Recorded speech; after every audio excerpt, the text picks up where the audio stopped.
Bonjour, je m'appelle Jérémy et je viens de France. Mais je vis actuellement à Berlin, en Allemagne. J'enseigne le français depuis 2009. J'ai enseigné en France, au Danemark, en Inde, en Russie, à Hong Kong et à Berlin. En 2010, j'ai complété un master en didactique des langues à l'université de la Sorbonne, à Paris. Je parle donc anglais, un peu d'allemand, un peu de russe, des notions de chinois. J'ai aussi appris des notions d'espagnol et de japonais. Je travaille actuellement dans des écoles de langue à Berlin et je m'occupe de groupes d'étudiants, mais aussi d'étudiants individuels d'origine et d'âge différents, des enfants, des adolescents et bien sûr des adultes.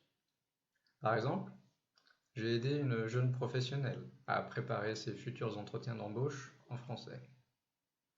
Une étudiante d'université m'a demandé de l'aider pour son examen de compréhension orale de niveau C1 et elle a obtenu la note la plus élevée. J'enseigne aussi en ligne pour pouvoir aider plus de personnes à commencer ou à améliorer leur français. En voyageant, je me suis intéressé aux différents accents que les gens ont quand ils parlent français et comment les contourner. Quel type d'exercice aiderait qui? Et enseigner en ligne m'expose à plus d'expérience afin que je puisse trouver les correctifs parfaits. Mon approche de l'enseignement dépend beaucoup du niveau, des objectifs et de la personnalité de l'élève. Si vous voulez réussir un examen comme le DELF, le DALF ou le TEF, évidemment, nous allons travailler la compréhension orale, la compréhension écrite, la production orale, la production écrite, mais également la confiance, afin que vous ne perdiez pas vos moyens pendant l'examen.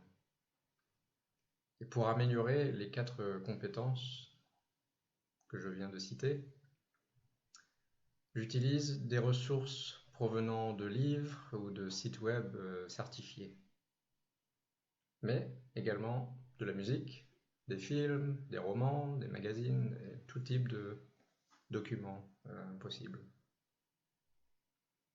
Voilà, je suis ouvert à discuter sur tout type de sujet et surtout à recevoir beaucoup de questions de votre part. Alors, j'espère à bientôt et en attendant, au revoir. Merci.